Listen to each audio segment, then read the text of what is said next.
ond fi bwriadu cael Botox cyn y Euros. Okay. Dim yn benodol Euros, just for the summer vibes.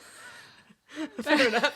Fi just yn meddwl, right, peth yw, pawb yn ei byfynnig maen nhw'n moyn, byfynnig sy'n nhw'n hapus. Sorry, Catherine, what have we learned? Let them. Let them. Let me have Botox. Obviously, to be a feminist, fi gwybod bod fel 100% everyone get Botox, os chi eisiau fe. Yeah. Ond y peth yw, fel rhywun sy'n... And I know gallen ni gael Botox, I get it. Ond fi ddim moyn cael Botox, and I would rather than not everyone else did, achos beth sy'n digwydd yw, mae pawb all rown fi'n dechrau edrych yn iau, a fi'n dechrau edrych yn mwy wrinkly.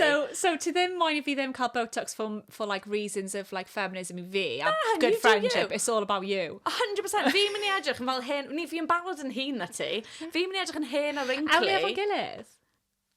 Methu, platelets. Oh, yeah, we got baby Botox though. So just achos What the hell is that? So dwi ddim yn fel, you know when you see like LA people getting Botox? Na, because fi'n terrified o hwnna. I just don't want to look like I've had Botox.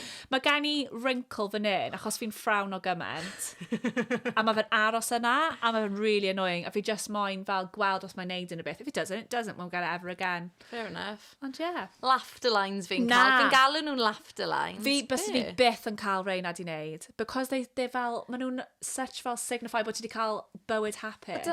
Dyna ni, fi ddim eisiau cael Yeah. nhw. So... Ond y gwahaniaeth yw gyda cael Botox yn y forehead a fan hyn, yw, os fi ddim yn cael fi jyst yn edrych fel fi wedi cael bywyd anodd.